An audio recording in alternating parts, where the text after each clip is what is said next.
दोस्तों, तो आप लोग इतना दिन से कमेंट कर रहे थे कि दीदी आप बेबी कंसीव कैसे किए, क्या दिक्कत थी आपको, उस बारे में बताइए हमें। तो आप लोग इतना सारा कमेंट कर रहे थे, मैं सोची थी कि ब्लॉग बनाऊंगी, पर मेरी 2 दिन से इतनी तबीयत ख़राब है, सर्दी जुकाम हो चुका है, फीवर भी है। तो जिस कारण इतना डिले हो गया उसके लिए मैं माफ़ी चाहती हूँ आप लोगों से।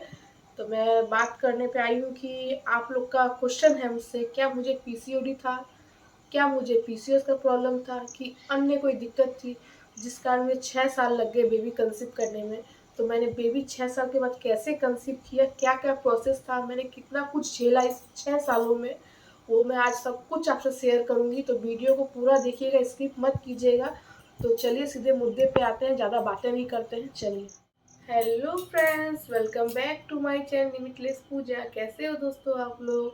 उम्मीद करती हूँ बहुत अच्छे हो, मैं भी बहुत अच्छी हूँ। तो मेरी जर्नी कहाँ से शुरू हुई है, स्टार्ट की हूँ मैं आज प्रेगनेंसी का, वही मैं आज आपको बताने जा रही हूँ। तो चलिए चलते हैं। तो दोस्तों, अब मैं सीधे आती हूँ मुद्दे पर कि मुझे क्या प्रॉब्लम था। तो पहले तो मैं बता दूँ कि मेरी 2018 में शादी हुई थी, जब मेरा उम्र था 20 साल। जब मेरी 2018 में शादी हुई थी और मेरा प्रेगनेंसी जर्नी स्टार्ट हुआ 2020 से। तो वो कैसे जर्नी स्टार्ट हुआ वही मैं बता देती हूँ आप लोग को। तो कहानी अब ये है कि जब मेरी 2018 में शादी हुई तब मेरा बहुत कम एज था, 20 मतलब 90-20 से कुछ चल रहा था, कंफर्म 20 नहीं चल रहा था, 90-20 बीच में था। तो मेरी बहुत कम एज थी, तो हमने प्लान किया था कि हम अभी बेबी कंसीव नहीं करेंगे।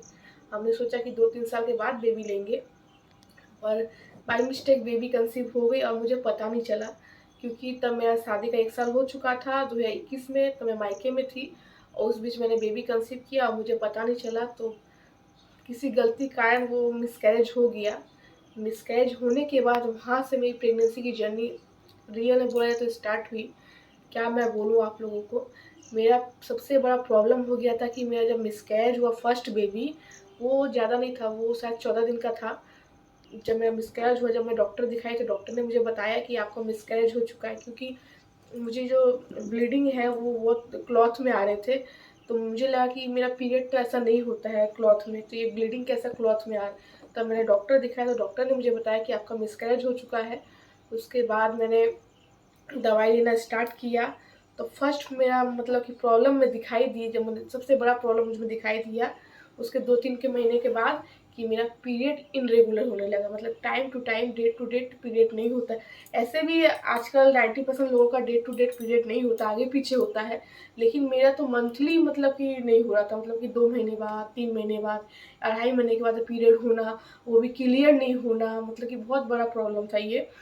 तो इसको लेके जब हमने सोचा कि नहीं 2 साल हो चुके, अब हमको बेबी कंसीव कर लेना चाहिए, तब हमको ये पीरियड का प्रॉब्लम देखने के कारण तो मेरा बेबी कंसीव नहीं हो रहा था। मेरा मेन प्रॉब्लम था पीरियड प्रॉब्लम, जिस कारण मैं बेबी कंसीव नहीं कर पा रही थी। तब फिर मैंने अपने यहाँ जहाँ मैं रहती हूँ वहाँ मैंने डॉक्टर दिखाया। 2021 से मैंने उनको डॉक्टर दिखाना स्टार्ट किया। तो डॉक्टर दिखाने के बाद डॉक्टर ने फर्स्ट में तो मेरे पीरियड को रेगुलर लाना स्टार्ट किया। उन्होंने पीरियड्स का दवाई दिया, क्योंकि उन्होंने पूछा कि आपका प्रॉब्लम क्या है। तो मैंने उनसे बताया कि मेरा पीरियड प्रॉब्लम है। तो जब उन्होंने मुझे मतलब कि पीरियड की दवाई वगैरह दी, तो फर्स्ट उन्होंने यूएसजी पेट का अल्ट्रासाउंड मेरा करवाया। सब कुछ देखा कि मेरे पेट में सब ठीक है कि नहीं, जो बेबी कंसीव करने के लिए। तो सब कुछ रिपोर्ट ठीक ही था मेरा, फिर भी बेबी कंसीव नहीं हो रहा था। तो मैडम ने पीरियड का दवाई दिया कि तुम 10 दिन ऐसे रिलेशनशिप में रहो, और रिलेशनशिप में रहने के बाद अगर तुम्हारा पीरियड होता तो भी मेरे पास आना, नहीं होता तो भी आना। क्योंकि हम लोग बेबी कंसीव करना चाहते थे। डॉक्टर ने पूछा था कि आप बेबी लेना चाहती है, हमने कहा हाँ।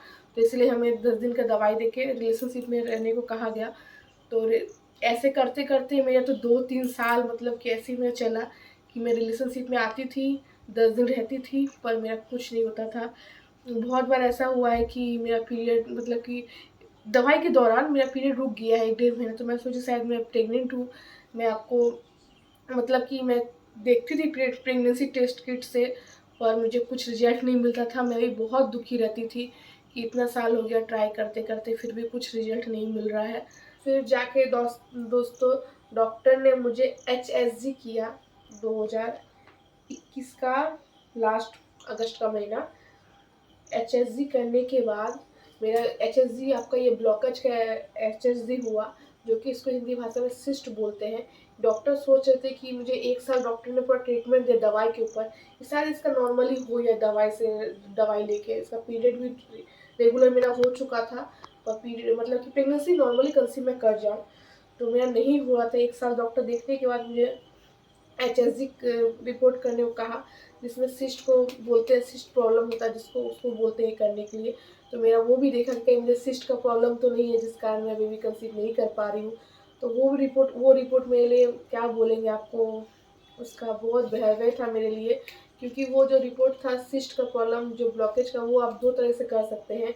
एक है आपको बेहोश करके भी कर सकता है, एक आपको नॉर्मल में कर सकता है। तो मैंने नॉर्मली करवाया था, बेहोशी वाला नहीं करवाया था। थोड़ा-सा मेरा ब्लीडिंग गया था उसमें, और थोड़ा पेन भी मुझे हुआ था, क्योंकि वो टेस्ट बहुत ही डिफ़िकल्ट टेस्ट था। 3 दिन लगातार किया गया था मुझे, तो मुझे थोड़ा-सा उसमें प्रॉब्लम हुआ था, और तबीयत भी 2-3 दिन से ख़राब हो गई थी। और वो रिपोर्ट भी मेरा नॉर्मल लिख रहा है, मुझे कोई सिस्ट का प्रॉब्लम नहीं हुआ। उसके बाद पेट का यूएसजी कराया गया, ओवरीज़ का यूएसजी, जो कि मेरा अंडाशय बनता है, बेबी का जो अंडाशय होता है, 2 ओवरीज़ होते हैं जिसमें बेबी कंसीव करते हैं, 2 ओवरीज़ होते हैं, राइट एंड लेफ्ट। किसी एक में बेबी कंसीव करते हैं, तो मेरा दोनों ओवरीज़ एकदम परफेक्ट था, राइट लेफ्ट दोनों ही परफेक्ट था। सब कुछ बहुत सारा टेस्ट हुआ, मैं आपको क्या-क्या बताऊँ, फ्लोकोमेट्री टेस्ट हुआ, बहुत सारा यूएसजी मैंने टेस्ट करवाया, इतना सारा यहाँ पे टेस्ट पड़ा हुआ है, आप लोग देख ही रहे हैं। इतना सारा टेस्ट करवाने के बाद भी मेरा सब कुछ टेस्ट मतलब कि पॉजिटिव था, एकदम अच्छा रिजल्ट था, कोई प्रॉब्लम नहीं था। अब डॉक्टर ने डिसीजन लिया कि मुझे रिलेशनशिप में फिर से रखने को कहा, कि 10 दिन का दवाई दिया रिलेशनशिप में रहने। तब था 2022 का अगस्त का महीना।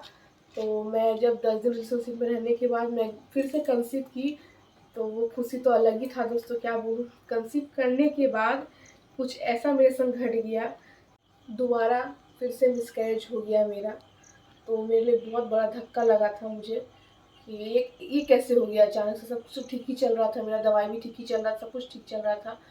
तो जिस दिन मिसकैरेज हुआ उस दिन सुबह मैं उठ के नॉर्मली जैसे नाश्ता-वास्ता करते हैं, मैं नाश्ता-वास्ता करके बैठी थी कि अचानक से मेरे पेट में दर्द उठा।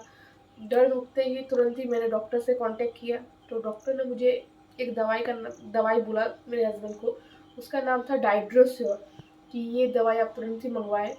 तो दवाई तुरंत ही मेरे हस्बैंड लेकर आए। लेके आने के बाद मैंने दवाई लिया भी, लेकिन कुछ फ़ायदा नहीं हुआ, क्योंकि वो ऑलरेडी ख़राब हो चुका था।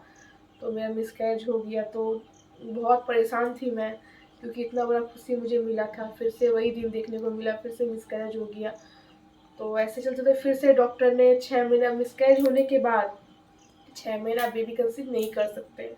हाँ, बाई चांस इस अंदर हो गया, तो आपका फिर से वही खतरा रहता है कि फिर से कहीं मिसकैरेज ना हो जाए।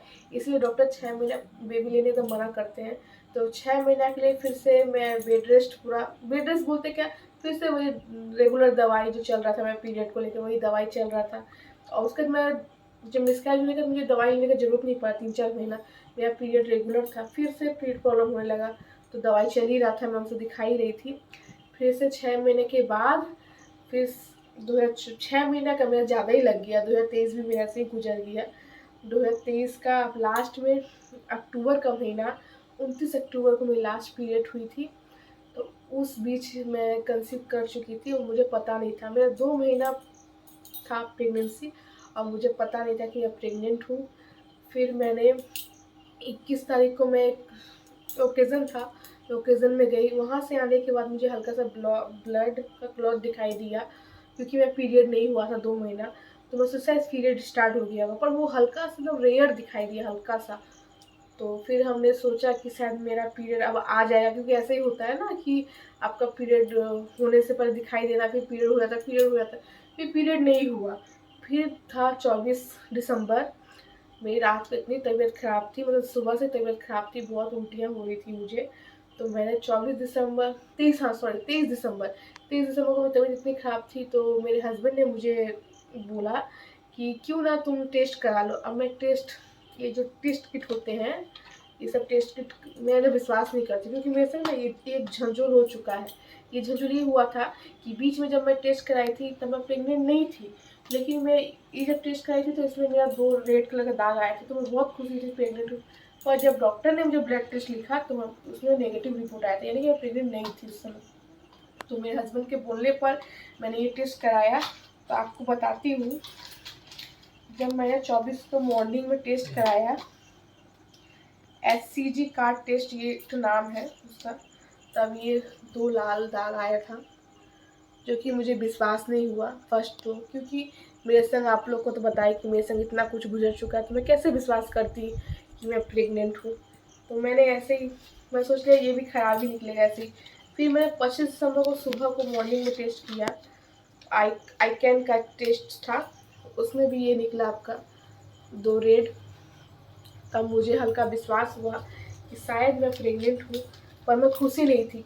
ये टेस्ट जानने के बाद आप लोग बताइए कि कौन माँ जो खुश नहीं होगी कि मैं प्रेग्नेंट हूँ, लेकिन मैं खुश नहीं थी।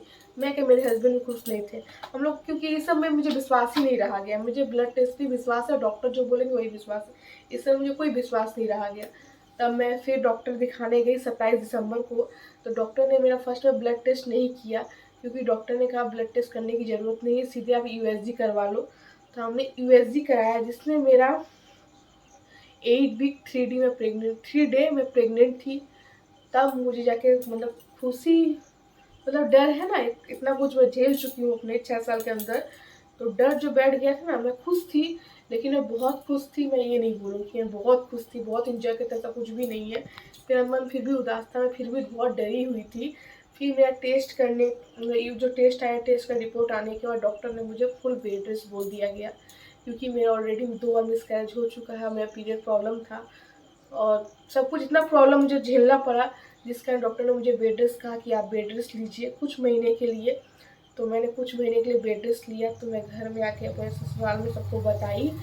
सबको बताने के बाद बेड रेस्ट शुरू हो गया मेरा फिर से। मैं दवाई, फिर डॉक्टर ने मेरा दवाई लिखा। फिर 2 महीना मेरे हो चुके थे बेबी कंसीव को, तो मुझे उसका टीटीनस का इंजेक्शन दिया गया। एक 3 महीना में लगा, एक 4 महीना में लगा। आप लोग सोच सकते हैं कि 3, 4, 5 महीना में प्रेग्नेंट, 5 महीना में प्रेग्नेंट थी, 5 महीना का प्रेगनेंसी थी मेरा, प्रेगनेंसी था मेरा 5 महीने का, फिर भी मैं खुश नहीं थी। मैं सबको बताई नहीं थी, बस कुछ जो दिल के करीब है उन लोग को मैंने शेयर किया था, कुछ लोग जो लोग थे। तो फिर डॉक्टर ने मुझे 5 मंथ तक कोई दवाई नहीं दिया, मतलब आयरन, कैल्शियम कोई भी दवाई नहीं, सिर्फ एक ही दवाई दिया, वो है जो मैंने आपसे कहा ना फर्स्ट में मुझे दिया गया था, मतलब फर्स्ट में जब दिया था, मिसकैरेज हुआ था मेरा जिस दिन, डाइड्रोसोल, वही दवाई मेरा फिर से शुरुआत कर दिया, मैं शुरू कर दी। डॉक्टर ने कहा कि तुम 5 महीने तक कोई दवाई मत लो, सिर्फ डाइड्रोसोल दवाई लो। ये तुम्हारा, जैसे मेरा मिसकैरेज हो चुका था 2 बार, तो मेरे लिए दवाई बहुत ज़रूरी था, क्योंकि ये दवाई मिसकैरेज रोकने में काम करता है। तो 5 मंथ तो मैं ये दवाई जब तक ली, तो मैं बहुत मतलब खुश थी कि मेरा मिसकैरेज नहीं होगा, कि मेरा दवाई चल रहा है, मतलब दवाई भरोसे होता नहीं है कि दवाई चल रहा है तो मेरा तो मिसकैरेज होने वाला है नहीं। लेकिन 5 मंथ के बाद जब मैं 6 मंथ चला, तो मेरा दवाई बंद हो चुका था। फिर मन में मेरा वही डर कि शायद मिसकैरेज हो जाए, शायद कुछ गलत हो जाए। लेकिन मेरा फैमिली सपोर्ट सबसे पहली दोस्तों, आपको सबसे ज़्यादा मन में आपका आत्मविश्वास, मतलब मन का विश्वास और फैमिली सपोर्ट, इस लाइन में फैमिली सपोर्ट, हस्बैंड का सपोर्ट बहुत ज़रूरत है, एक लड़की को बहुत ज़रूरत है, जो कि मुझे बहुत मिला। मेरा फैमिली सपोर्ट भी मुझे बहुत मिला। ससुराल से कभी कोई बात मुझे सुनने को नहीं मिला कि नहीं क्यों नहीं हो रहा, इतना साल हो गया। और नहीं कभी हस्बैंड ने मुझसे ऐसी बातें की, हम लोग का मुझे बहुत सपोर्ट मिला, बस मैं इतना ही कहूँगी। और मन में विश्वास, मैं भी आप लोग की तरह एक समय पे टूट चुकी थी, लेकिन मेरे हस्बैंड ने मुझे फिर से उठाया कि नहीं, मन में विश्वास होगा, सब अच्छा होगा, अच्छा सोचो तो अच्छा होगा। उसके बाद 6 मंथ से मैंने सब अच्छा सोचा, और आप लोग की कृपा और भगवान की कृपा से अभी तो सब अच्छा ही हो रहा है। आप लोग दुआ भी कीजिए कि आगे भी सब अच्छा हो। अभी मेरा फाइनली मतलब कि 2021 से लेकर 2024 तक मेरा अभी तक टेस्ट ही चल रहा है। अभी भी जानते हैं बेबी कंसीव की हूँ, तो मेरा USG ये वो टेस्ट चल ही रहा है। इतना कुछ संघर्ष करने के बाद मुझे ये खुशी मिली है, और मैं जानती हूँ कि आप लोग भी संघर्ष बहुत सारा कर रहे हैं। तो उम्मीद मत हारिए और मन का विश्वास एकदम हारने मत दीजिए, क्योंकि मुझे पता है कि आप लोग भी एक दिन ज़रूर कंसीव करेंगे। सब सब कहते हैं ना, समय से पहले और समय के बाद किसी को कुछ नहीं मिला है। मैं भी यही सोचती थी जब भी मेरा कुछ होता था कि शायद मेरा भी समय नहीं आया है। ऐसे कह के मैं खुद को फिर से उठाती थी। तो यही मैं आप लोग से कहूँगी कि कभी हिम्मत नहीं हारना है, कभी डरना नहीं है, और कभी दुखी मत होना, क्योंकि ये जो दुखी होना, टेंशन लेना, ये प्रेगनेंसी का सबसे बड़ा दुश्मन है। ये सब कभी मत करना, सब अच्छा होगा, अच्छा सोचोगी तो अच्छा होगा। इसलिए मैं आप लोग से भी कहूँगी अच्छा सोचिए, अच्छा होगा। अब मुझे उम्मीद है कि आप लोग भी एक दिन ना एक दिन ज़रूर माँ बनेंगे। मैं यही भगवान से प्रे करूँगी कि आप लोग का भी गोद जल्द से जल्द भर दे, जैसे कि मेरी भर दी गई है। मैंने भी बहुत कुछ झेला है, अब मैं समझ सकती हूँ कि एक माँ नहीं बनने का कैसा दर्द होता है। तो मैं उम्मीद करूँगी आप लोग भी बहुत जल्द ही माँ बनेंगे। आप लोग मुझे खुद कमेंट में बोलेंगे कि दीदी मैं कंसीव कर गई हूँ। तो चलिए, यही था आज का मेरा जर्नी। तो कैसा लगा आपको मेरा प्रेगनेंसी जर्नी? उम्मीद करूँगी अच्छा लगा। कमेंट में बताइएगा। दोस्तों, तो मैं कोई डॉक्टर तो हूँ नहीं, लेकिन मेरे संग जो गुजरा, जैसा बीता, जो मैं समझी इस जर्नी में, वही मैं आज आपसे शेयर की। तो मैं आप लोग को बता दूं कि अगर आप लोग कोलकाता न्यू टाउन के अंदर में रहते हैं और आप लोग जानना चाहते हैं कि मैंने डॉक्टर कहाँ दिखाया, कौन डॉक्टर से दिखाया है, तो आप लोग इस वीडियो में कमेंट कीजिएगा। तो जो मैं नेक्स्ट वीडियो बना के आप लोग से शेयर करूँगी कि मैंने कहाँ डॉक्टर दिखाया, कैसे है डॉक्टर, सब कुछ डॉक्टर के बारे में पूरा डिटेल शेयर करूँगी। तो बस यहीं तक। तब तक के लिए टेक केयर, बाय बाय।